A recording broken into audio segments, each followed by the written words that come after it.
Tanzin n'a plus beaucoup de temps à vivre. Tout ce qu'il veut, c'est revoir sa femme et ses enfants.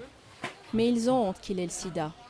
Ils ne lui ont pas rendu visite depuis le jour où ils l'ont laissé dans ce centre, il y a 5 ans. Cette maladie est encore très stigmatisée en Birmanie. Beaucoup critiquent le régime qui ne fait pas grand-chose pour changer ça. Ce centre s'occupe de 80 patients sans aucune aide de l'État. Beaucoup de pays nous disent qu'on n'est pas obligé de mourir de cette maladie si on a le traitement adéquat. Ils nous aident, mais de nombreux patients continuent de mourir et c'est à cause du gouvernement. Ce refuge est géré par des volontaires du parti d'Aung San Suu Kyi. Et c'est un des premiers endroits visités par la dissidente après sa libération en novembre. Juste après, le gouvernement a dit qu'il fermerait le centre, officiellement pour des questions d'hygiène, mais certains pensent que ce n'est qu'un prétexte. Ils veulent envoyer un avertissement à Aung San Suu Kyi pour qu'elle ne prenne pas contact avec des groupes de la société civile. Sinon, ces groupes devront en subir les conséquences, voire être punis. C'est le point principal.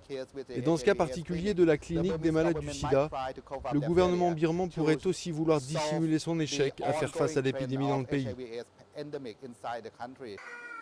Cet autre centre accueille des orphelins contaminés. Beaucoup de ces enfants ont été renvoyés d'orphelinat du gouvernement après avoir été testés séropositifs. Ils sont parmi les quelques 250 000 Birmans infectés.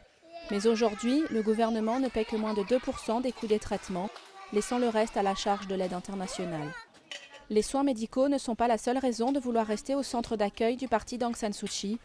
Les patients cherchent également à être soutenus. Les patients ici ont essayé de m'encourager. Les gens essaient de s'aider les uns les autres. Je n'ai plus honte, je ne suis plus triste et je n'ai plus peur. Pour l'instant, le gouvernement n'a pas donné suite à ces menaces de fermeture du centre, mais les malades savent qu'ils pourraient le faire n'importe quand.